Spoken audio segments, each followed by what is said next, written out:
Welcome, everybody watching us by live stream. We are very grateful you are here. We want to wish everybody a happy Mother's Day, and all of you who've joined us here this morning is Happy Mother's Day.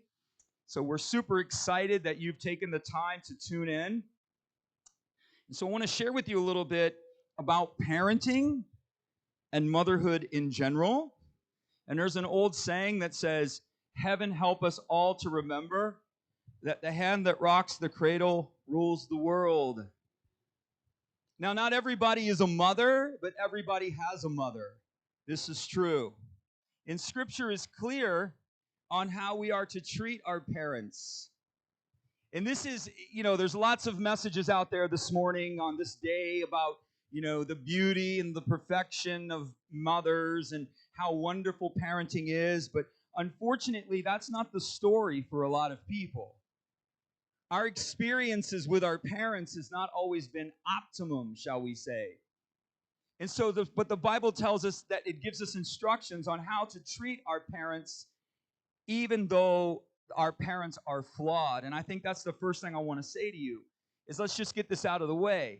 When we honor our father and our mother, we do that in light of understanding that they're flawed, right? Every parent is flawed. Every person is flawed. The older you get as a child, if you're a child and you're coming up, and the older, especially teenagers, sometimes teenagers, that's all they see is the flaws of their parents. When they're a little girl or they're a little boy, they're growing up, and mommy's wonderful, mommy can do no wrong. And then as they turn into teenagers, mommy can do no right. But the older you get, the more you're able to see the flaws in your parents. But also, the more you parent, the more you're able to see the flaws in yourself. If you're a parent, you're well aware of what I'm talking about. All of us at best are functionally dysfunctional. We're all dysfunctional and we're all flawed. When I became a believer, when I became a Christian, I kind of went into this thing with both hands. I hit the ground and I'm running right at it and I'm going after it, right? And I'm learning everything I can and I'm trying to bring my life into discipline. I know a lot about discipline because I practiced it for years. And so I was doing it, and then finally I reached this point. I'm like, okay, I got this. I got this Jesus thing. I got the walk. I've got this, I got it. I feel like I can manage this. I'm in control. I mean, that's how, crazy we think, actually. Then I got married, and I realized I don't have this, right?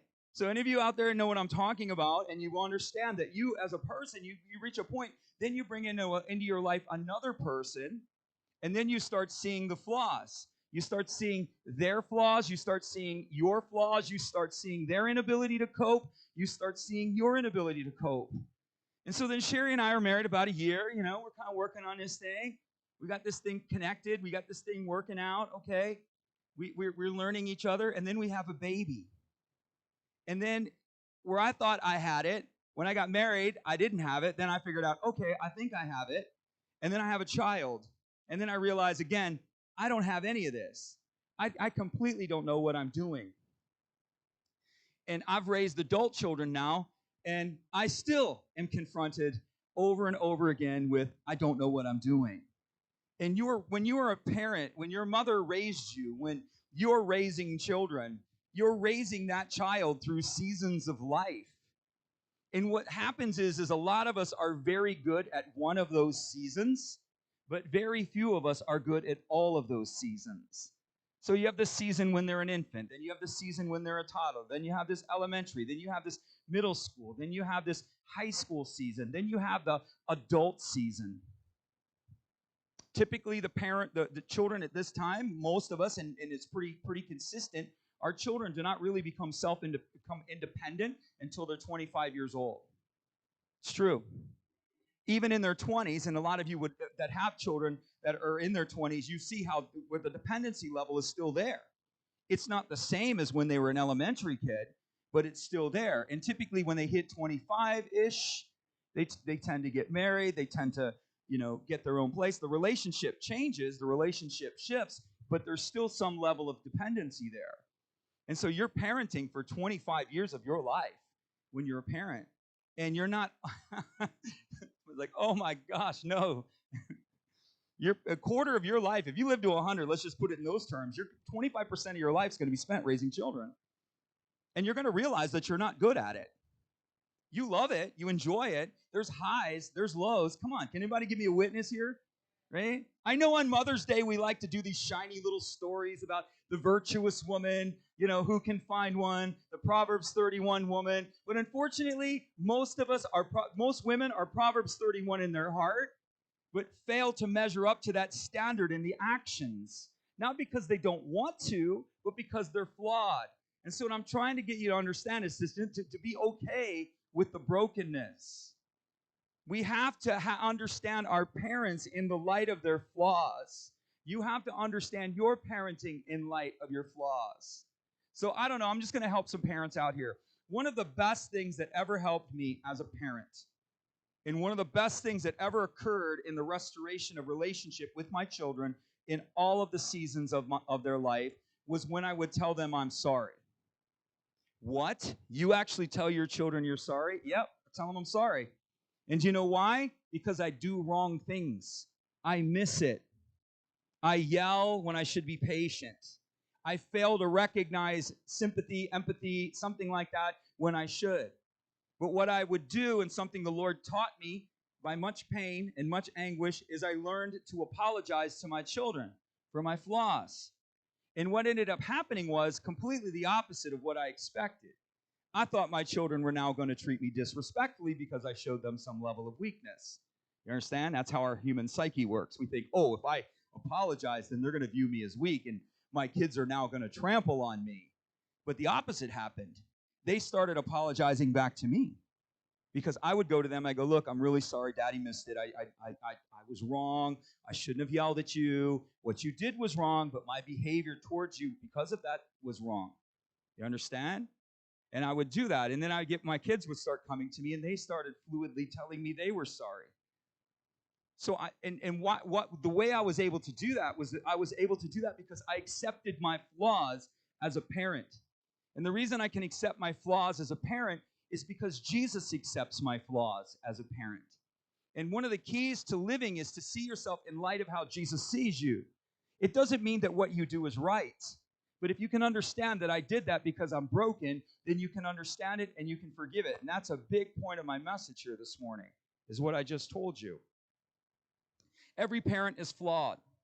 The older you get, the more you parent, the more you understand this. God would command it, preach it. Preach it, man. The other thing the reason why God would have us to honor our parents, and we're talking about just a little bit of different stages here, but the reason God would have us, why would God tell us to honor our parents? And sometimes parents are not honorable. Well, God would tell us to honor them for one reason, is because you wouldn't be here without them. You wouldn't be here without your mother, right? And it's right to honor our mother. It's right to honor our father. It's right, because we wouldn't be here without them. God used two broken people, two dysfunctional people, and he gave you life. And this, again, is a very important point, because in light of heaven, life is the most cherished gift. Most cherished thing that we could ever receive is life. It's hard because life's broken. And so God would have us to understand that the gift that's been given to you by your parent is life itself. And you should honor them only on that. You were uniquely created by the Lord using your parents' DNA. Aren't you glad? Got daddy's nose and mama's eyes. Grandpa's left foot, it's like, it's all there. You are uniquely created. We are created beings, created by the Lord. Psalm 139 says, with a delicate hand, he made us. God made us with a delicate hand. Isn't that beautiful? He didn't make us with a chisel. He carved, but everything he did, he made humans with artistry. You were made with artistry. If you were born of a woman and you came through the womb, right? You are made with a delicate hand. You are made by an artist. You are a highly valued creation. Yes. He made us with a delicate hand. He formed our inward parts, which means God was up close and personal in every part of forming you. Not just physically, but biologically, but also the personality and the person that you are. He knit us together in our mother's womb. And the Lord says, and then the response of the psalmist is, because I understand this, I will praise you. Say this, I will praise Jesus. At home, I want you to say this. I will praise Jesus because in wonder and in greatness, he made me. We praise him. Why? Because he made you in wonder and he made you in greatness. And we need to view God in light of our broken world. Heaven is perfect. This world isn't. Jesus' world is a lot cooler than this one. I got news for you. Experiencing the Lord in this world is what gives us the ability to overcome the pain and the sorrow that's here. So not everyone is a mother. The Mother's Day is, again, a difficult time because there's a lot of women that want to be mothers but can't. And there's a message in that as well. But I want to kind of focus a little bit on how we honor and how we respect our parents in light of maybe their own dysfunction. Can we talk about that? Is that okay? If it's all right if we don't act like our moms. I mean, I love my mother. My mother has done wonderful things for me. But I realize in ministry, one of the things that ministry teaches me, I deal with people. My wife and I tell my wife all the time, we're in the people business more than anything else. That's what we do. We serve Jesus, but our purpose is in helping people. And in helping people, the overwhelming majority of people are damaged. The overwhelming majority of people are damaged. And so it's safe to say that there's broken people. They've been broken by their parents. Their parents didn't mean to. This is what's important. This is where we're coming around to this. We're going to come around to this. But they broke them nonetheless. Abandonment, abuse, neglect. That wounds the child. Some of it's not intended. I've had to do I do inner healing, so in case you guys don't know that. I do inner healing. I help people with inner healing. And I've had to do inner healing on my own children. Try that one on. Try doing inner healing on your own children for what you have done to them. And I didn't even know how to do it. And of course, my beloved wife is like, you need to do inner healing on our kids, Kevin. She's like, you can start with me. It's fine. And so I did inner healing with them for Sherry. That was pretty easy. But then I did inner healing for the things that I hurt them with. And so I had to take myself and put myself in third position. So as I'm ministering to them, I'm not talking to them as their father. I'm talking to them about their father. It's very painful. A lot of the pain and a lot of heartache that we suffer as a kid is based on perception, right? You can raise two children in the same household, and each one of those children have an entirely different perception of what went on. One is bothered by what happened, the other is not. And so a lot of the wounds that we transfer to our children and a lot of the wounds that have been transferred to you from your parents is in relationship to perception. And that doesn't mean that your perception was wrong. It just means your perception is what's caused those things to happen. Parents abandon their children. They do. And what happens is the perception that goes into that child's heart because of that abandonment is I'm not loved. It doesn't go into their mind. It goes into their soul. They're imprinted in their soul that I am not worthy of love. Why? Because my father wasn't there. As an adult, you start going, that doesn't make any sense. But the wound exists. The wound is there. They start thinking I'm not worthy. I'm not of value. And that creates two different responses in people. The wounds either cause us to be compulsive in our behavior. So when our father's not there, we're running around trying to prove something. We're running around trying to prove that we're worthy of love. We're running around trying to prove that we have value, right? Or it drives us in a compulsive way, or it drives us in a regressive way. The wounds of our parents, for better or worse, no one gets out of this thing okay. No one does. Or it drives them into a regressive mode where you're depressed and you always live below the standard. You're always been degrading yourself and seeing yourself as less than and no value because of wounds that have been incepted into you from your parents. And most parents don't believe that. My father wasn't there. So let me just share with you my story. My father wasn't there for me. My father left when I was a kid. And what amazed me is when I got older and I actually the few windows that I had to actually speak to my dad, he actually thought that we were better off without him. Like, in what world would you think? But that's what my parents sometimes think. I'm too screwed up. I'm going to screw up my kids. And so because I'm going to screw up my kids, it's better that I leave. And a lot of men do that. My dad never meant to hurt me. But he never did anything to me intentionally. He never wounded me. He was never physically violent with me or anything like that. He just wasn't there. And so I suffered the wounds of absence. You understand? And my dad never meant to hurt me. He never meant it. He actually thought he was doing me a favor. And people still think that way. We think that we're doing our kids a favor by not disciplining them. We think we're doing our kids a favor by not giving them structure. We think we're doing our kids a favor by over-controlling every aspect of their life. And we say, well, which way do we go? You do the best that you can in the situation you find yourself in. And you apologize when you're wrong. There's no book on this. There isn't. And there was no book for your mother. She didn't know. Your dad didn't know.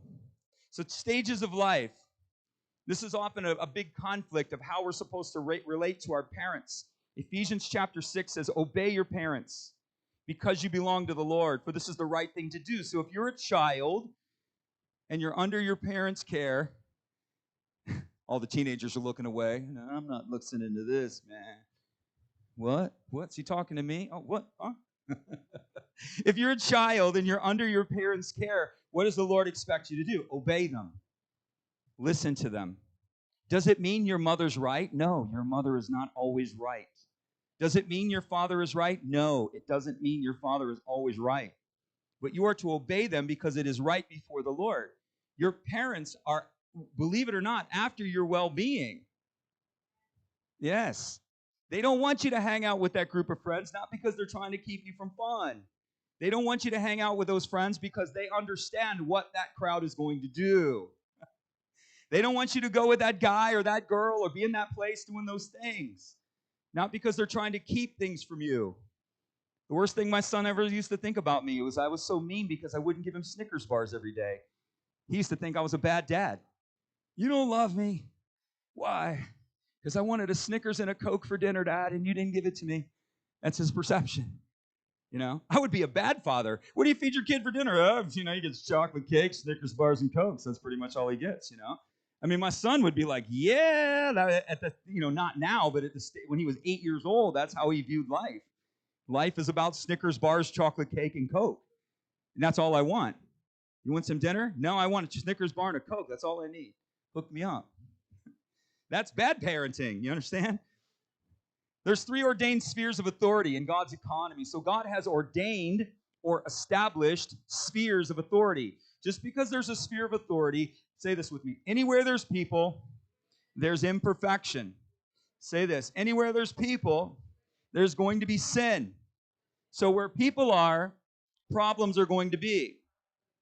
But God has ordained spheres of authority in the world, and into those spheres of authority, He has placed people.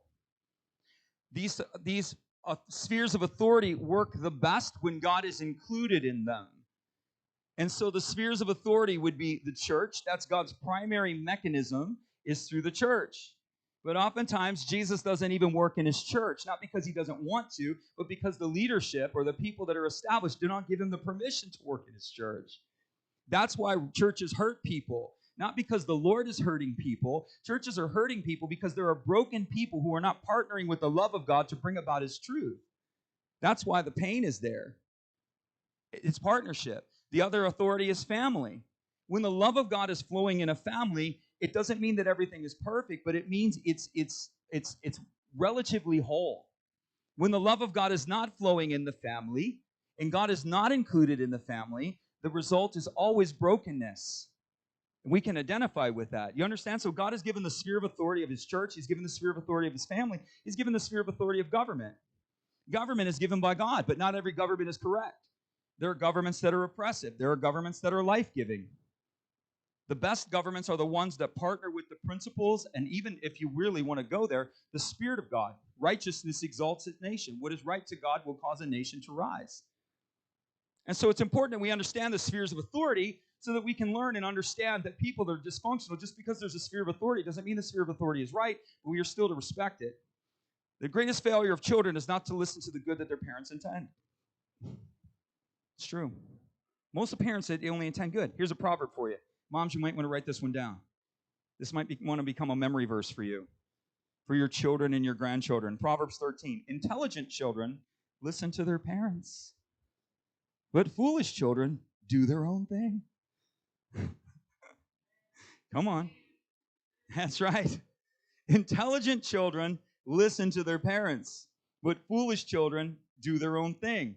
That's when but there's going to come a time in life where your children grow older and they're not under your care. And a lot of us here, that's our situation. A lot of you watching, that's your situation. So the question is, how do I relate to my parent in a way that honors God if I'm older in life? And it tells us this, it's honor.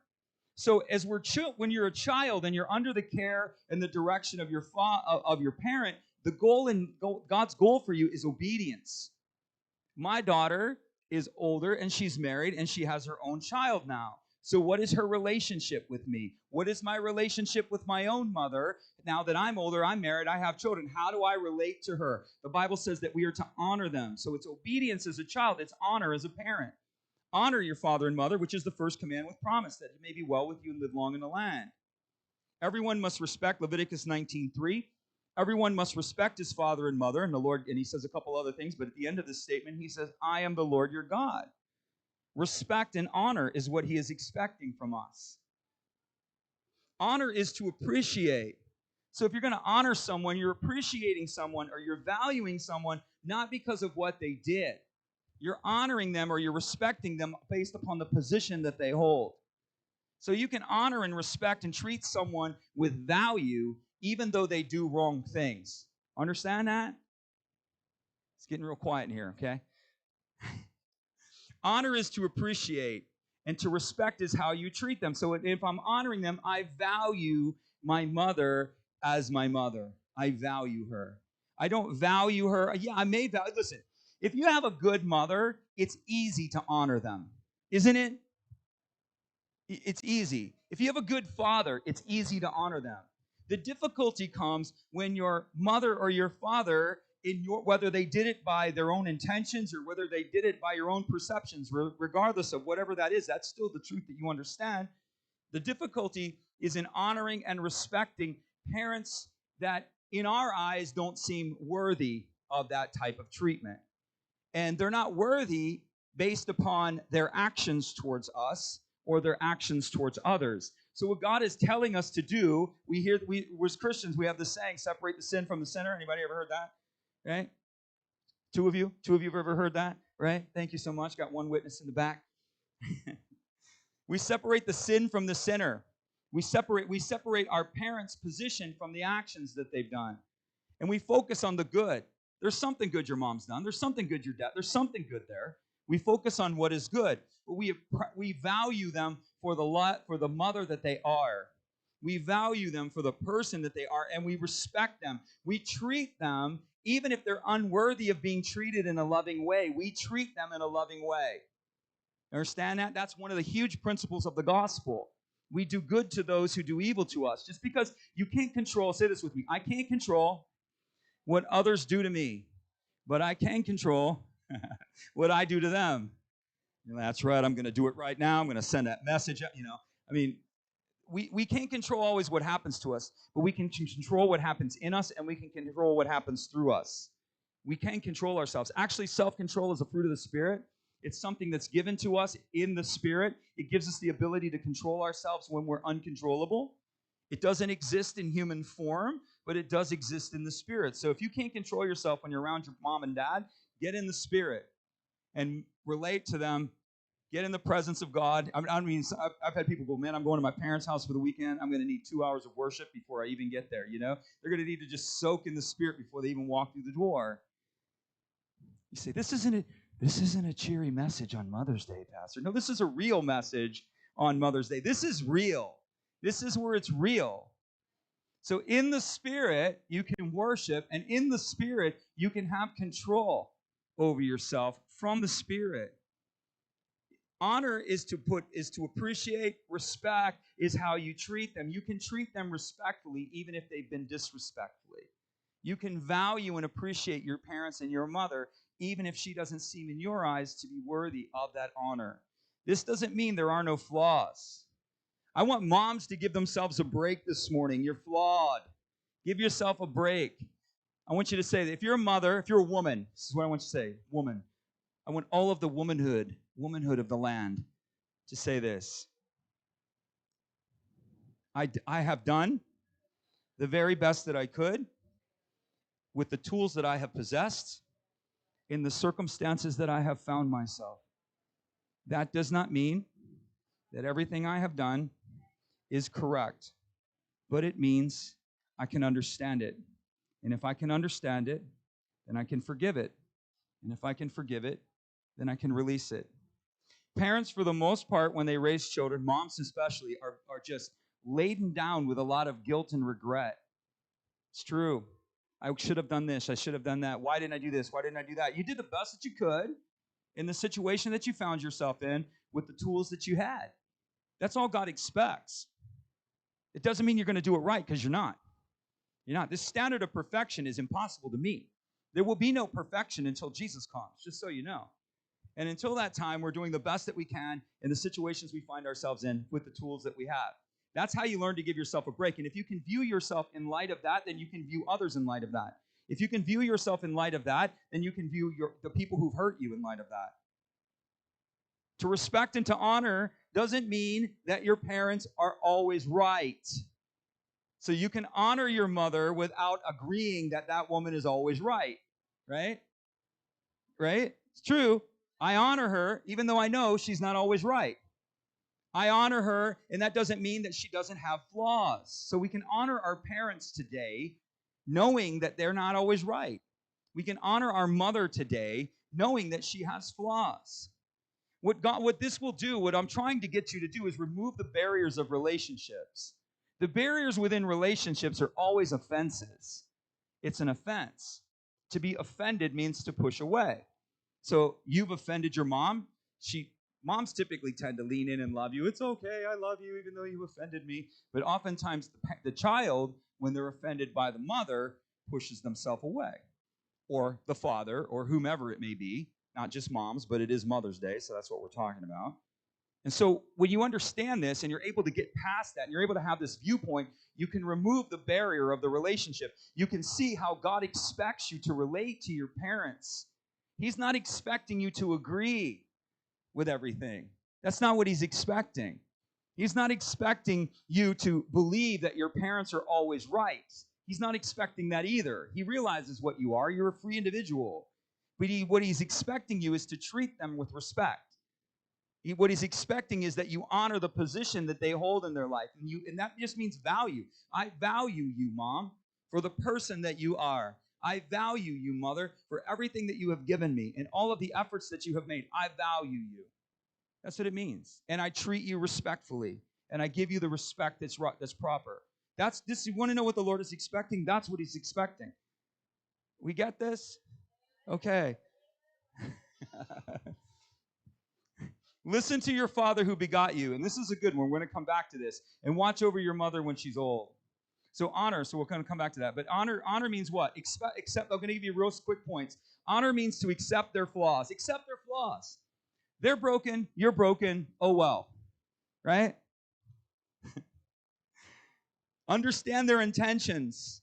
Most of the time, they're only meaning it for good. Here's grandmas for you, right? Oftentimes with daughters and mothers is that, oh yeah, here we go. Here we go. Going to push all the hot buttons this morning.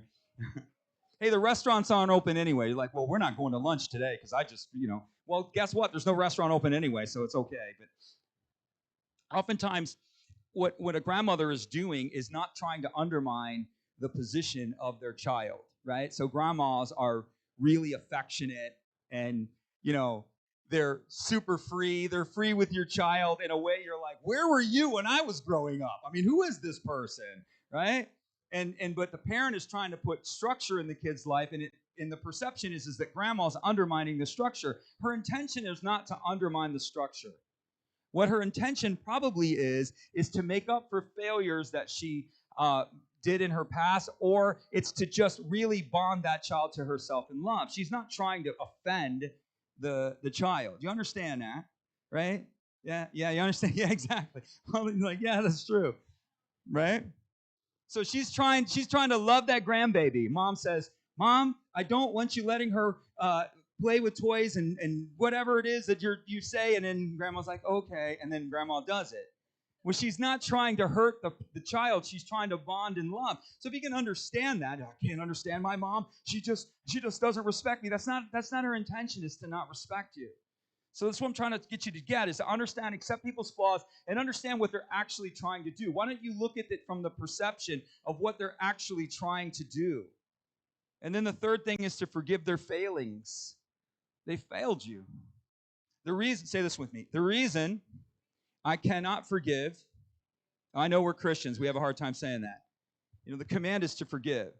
There's two types of forgiveness: cognitive forgiveness, and there's the emotional release of the forgiveness. Many times as Christians, what God expects from us is cognitive forgiveness. Heaven looks at us and wants us to willfully forgive. So the will to forgive is all Jesus is looking for. But you can forgive someone and still carry damage. This is why when you hear their name, even though you've forgiven them, it trips you out. When you're triggered by an event, you say, well, I've forgiven that, but it still trips you out because you're still carrying the damage of the offense. And the reason we can't release that is we don't understand it. The wounds of the soul are completely different than what happens in your cognitive mind. Completely different. Say this. If I can understand it, I'm going to drill this home. If I can understand it, then I can forgive it. And if I can forgive it, then I can release it. True. We can't forgive because we don't understand. Well, how about you understand it try to understand it from their perception? Forgive their failings. Costs a lot of money. So what do we honor them for? We honor them. How about we honor them for the effort, right?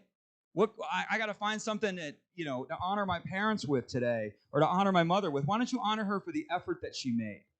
She didn't do everything right, but at least she tried. And she may have tried in the worst way possible, but she tried something, right? Parents make great sacrifices for their children. This statistic is staggering. Costs on average $10,000 a year to raise a child. Right? Ready? Hold the chair. So if you raise that kid for 25 years, that's $250,000 of your hard-earned dollars invested in that child. So true. I was buying my son toys, and my grandson was over our house this week. And so I was buying him toys, right? I'm place to not buy toys is the supermarket, because it's like a $3 car is $9, but he loves cars. And so I'm like, man, I'm going to spend $20 on cars. And I heard the Lord say, $1 million grandbaby, Kevin. And so I bought the $9 cars. I paid $18 for 2 monster truck cars. And the reason that I did it was because I wanted to bless, and I had no thought of the money. I did, but then when I realized who I was buying it for, I'm spending $20 on cars for who? Oh, my $1 million grandbaby. Absolutely, I'm buying those cars. You understand that? And I've done the same thing with my kids. I've raised my kids the same way. What? $300 for a dance class? $1 million daughter, Kevin. You understand that? Parents, if we honor our parents for the effort that they made, even if their effort was flawed, even if they tried. My parents failed, but looking back on my life, I can see that they tried. They did the best that they could. They were always well-intended, not meaning to harm. That doesn't mean that some parents didn't mean to harm their children. That happens too, unfortunately. But parents make great sacrifices, so we should honor them even for the effort that they make. Honor them with time. This is another easy way to honor them. When your parents get older and they don't have kids in the home and you're empty nesters and you're there, they have time. And so what does it take? It doesn't say this with me. It doesn't take a lot of money to honor my mother, but it does take time, and it does take love. And if you don't have the love, you need to find it. Jesus is full of love. He'll give you all the love you need. Lord, show me how to see my mother. Show me how to treat my mother. He'll help you every single time. And so we honor them. We check in with them. Just chat with them on Facebook. Post a couple of things on their wall. My mom loves Facebook. She's just totally into it. And so, just give them a call. Just check in on them. And it tells us to watch over our parents when they're older. What does this mean? So Proverbs 23 says, watch over your mother when she's older. What this means is that we are to make sure that our parents are stable and cared for. That's what it means. Are you okay, Mom? Everything good? You got, bills paid? How's your health? You need a ride to the doctor? It's watching over our parents. That's what the Bible is telling us to do. To care for our parents in their old age is a sense of making sure that everything in their life is stable to the most part, as much as you have the power to help them with, right? Sometimes we feel powerless. We're in situations where we want to help, but we can't. It's just helping them. If they need something, help them. That's what God would expect us from. Not everything. I get it. I always hear the arguments, man, my parents can be so demanding. I get it. I understand that. So you help them to the measure that you can. You help them to the place that they can be helped. But this is what God is expecting from us. This is one of the ways we honor him and we honor them. Jesus honored his mother. Anybody know what he did on the cross? You know the story? He looked at John and he looked at his mother. Jesus is dying on the cross. This tells you Jesus was in complete control. The other guys are like, trying to survive. Jesus is hanging up there like going, look, this isn't the best thing in the world for me, but I am completely in control of the situation, and I know exactly what I'm doing. And he looked at his mother, and he said, woman, behold your son. Son, behold your mother. What was he doing? He was transferring the care of his mother to John. I'm leaving, but I need to make sure that you're cared for. What was he doing? He was, Proverbs 23, he was watching over his mother when she was old. That's what he was doing. What does it take? It takes attention, it takes love, and it takes value. It just takes effort. It takes effort. And so I've said all this, and I've kind of woven it in to kind of bring it to this point. In the job that I do, for better or worse, and it doesn't bother me. It's just what happens. The more that I interact with people, the more I see the sources of pain in people's lives, and it gives me not only an ability to see their pain, but to really understand even my own. And so I would be foolish to believe that there are people out there who have not been hurt by their parents. And so I just want to take this last portion of this teaching, next 5 to 7 minutes at best, and then we're going to close with a prayer. And the prayer is kind of generic, but it's going to get you to the point, and hopefully it's going to help some of you. There are those of you that are out there, and you've been abandoned by your parents.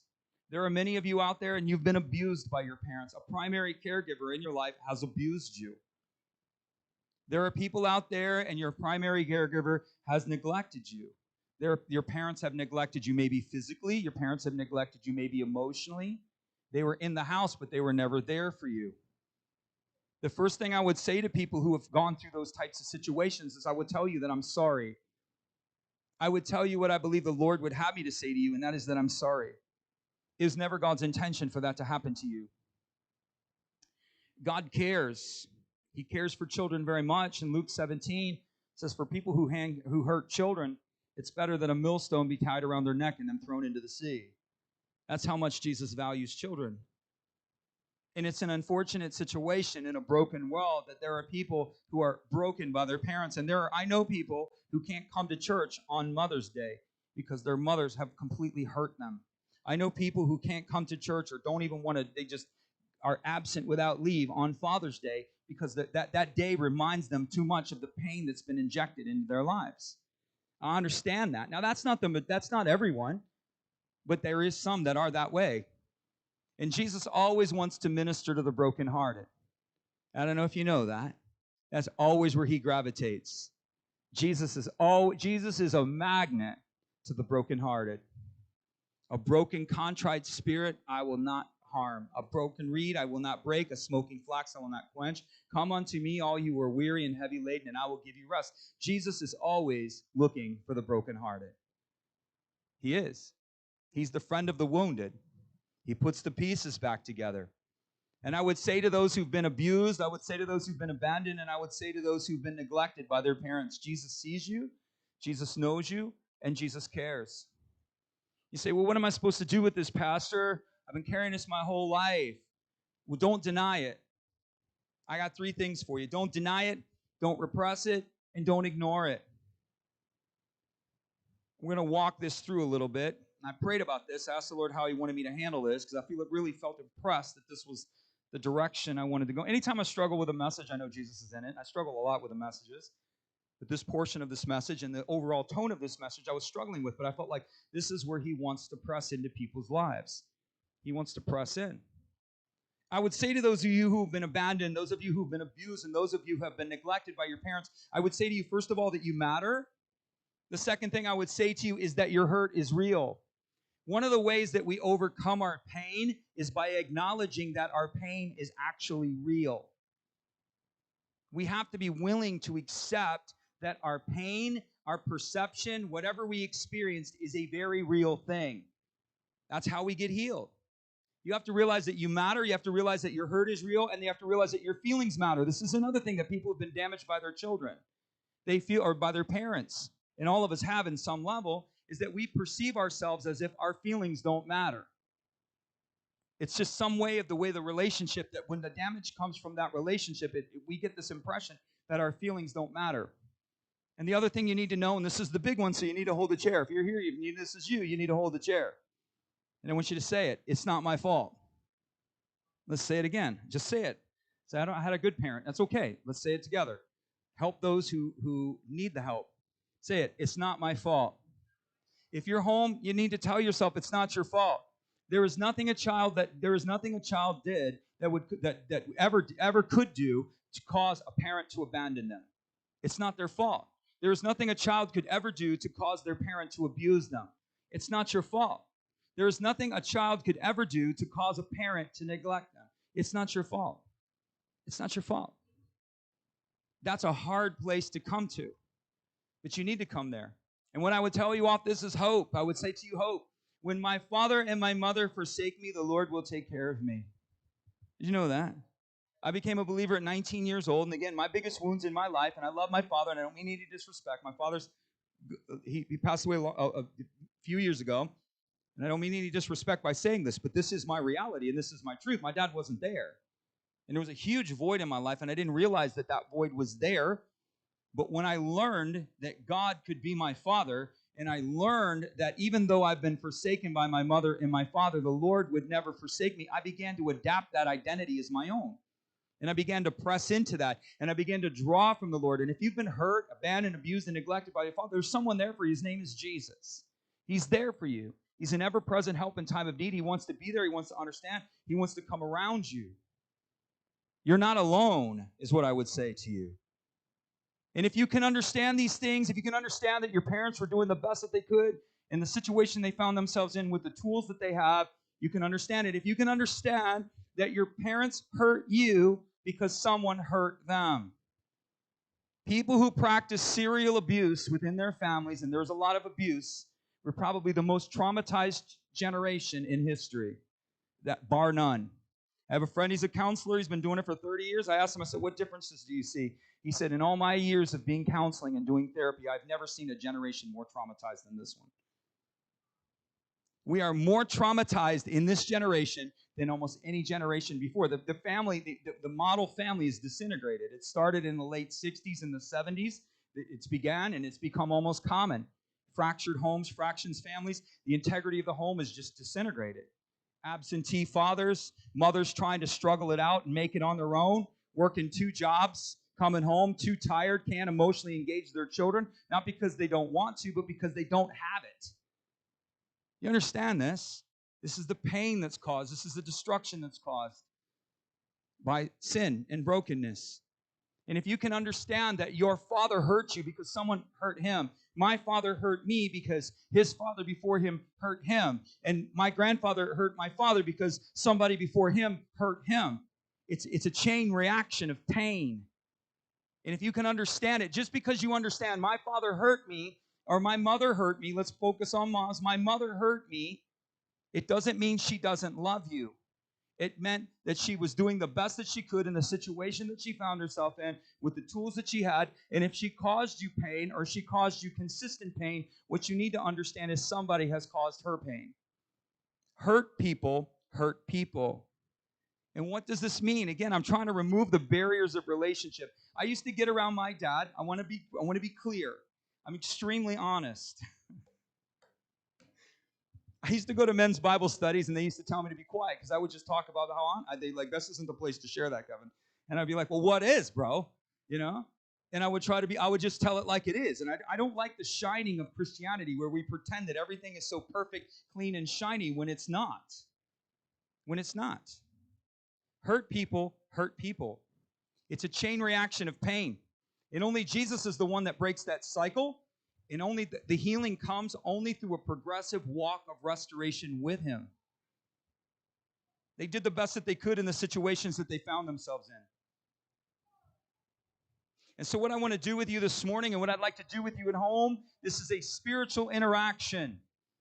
Forgive my typos in my prayer. I was writing this really fast. Okay, so full disclosure, I had an entirely different message prepared. And then I realized yesterday, whoa, wait a second. Is it Mother's Day tomorrow? Typical male, right? Typical male, right? And so I put another message together. And as I was kind of walking through it, the Lord was giving me this prayer, and I was writing it, but I typed it really fast. So I noticed some grammatical errors there. So if you're an English teacher, please forgive me. But this is a spiritual interaction, and I want to help you partner with this, and I want to help you exchange this. There's going to be a spiritual exchange. This isn't just going to be words that we say. And there's going to be a releasing and a receiving at the end of this. And so if you're ready for this, and if you're at home, I want you to pray this. And if there's a group of you watching, I want you to pray it together. Don't make the one person feel isolated. Don't let the one woman pray or the one guy pray and then everybody stare at him like, oh, wow, look at him. He must have issues. We all have issues. We all got issues.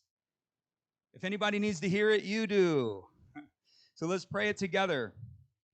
Say this: Jesus, I believe that you see me. I believe that you know me. And I believe that you care about me. You will never leave me. You will never forsake me. I choose to accept the reality of the pain that has been caused to me by my imperfect parents. This is generic. Again, I'm going to give you some generic categories. If you pray this later, you can even get specific with this.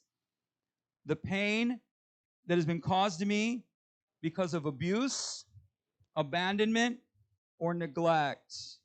I acknowledge the hurt and the pain.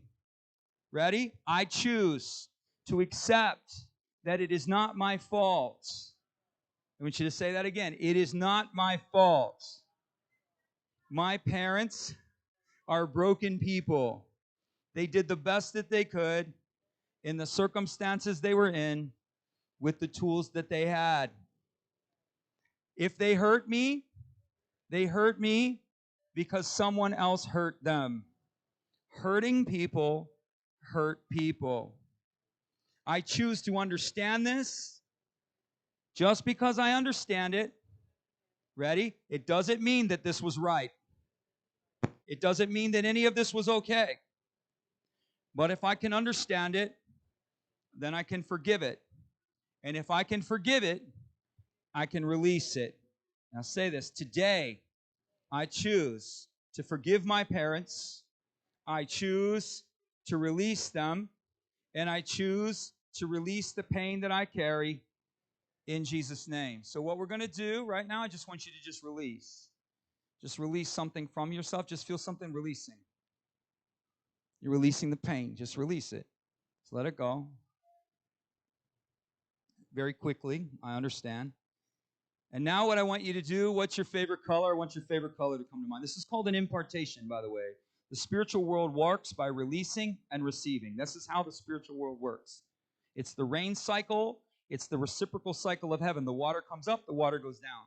Releasing the seed into the ground, the harvest comes. This is the dynamic woven into all of the created universe.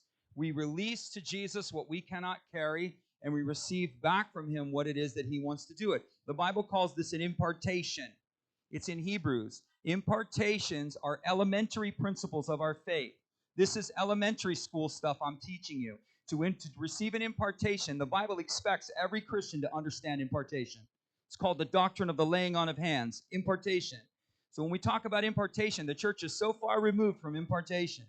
But what does Jesus expect us? He expects us to understand the principles of impartation. This is grade school stuff. This isn't even advanced Christianity. This is 101. This is ABCs and 1, 2, 3s. And so we're going to impart it, and we're going to impart it through a reality, through a transference. I just want you to think of your favorite color, whatever your favorite color is, and right now, Jesus releases that color into you. Whatever your favorite color is, if it's blue, if it's green, the most brilliant color green you've ever seen. And I just want you to feel that color green releasing into your body. The Lord is releasing that into you. It's an impartation. And into that color, I want you to hear the words saying, Jesus speaking this to you, perfect love. And he says perfect love, and I want you to just feel perfect love come into you. Just release the words perfect love flowing into you. And then I want you to hear the words perfectly accepted. So he says, beautiful color. He gives perfect love is coming into you and flooding and filling you. And now the words perfect acceptance are released into you. An impartation, let it receive it. And let it flood you. Let it fill you. Open up your spirit. You're going to feel like your spirit is expanding. It's going to extend itself beyond your life, bound beyond the boundaries of your life. It'll push out. Holy Spirit always makes room for himself. Let it go out. It'll come down. And you'll feel everything get really, really still. And when you do, the stillness is the completion. So you receive that. In Jesus' name, we release our pain and we receive his goodness. We release everything that we're carrying. You can never give something to Jesus without him wanting to give something back to you. It's very important that you understand that. Okay? Did you get anything out of that? Yeah? No? 2 of you? Did you get anything out of that? Elevated home? So we want to bless you. We're so glad you tuned in. We're so glad you watched you. We're doing family photos after the service. And so if you're in Miami and you want some free family portraits, it's happening here this morning. So we got another service starting at 12:10. But in between those 2 services, we're going to be taking family pictures. And after the 12:10 service, we're going to be, so you're welcome to come and join us. And we want to bless you. May the Lord bless you. May the Lord keep you. May the Lord cause his face to shine down upon you. And may the Lord be gracious to you in every way, and may he give you peace. And forever may you live within his favor in Jesus' name. God loves you. We love you. Have a wonderful week. Happy Mother's Day.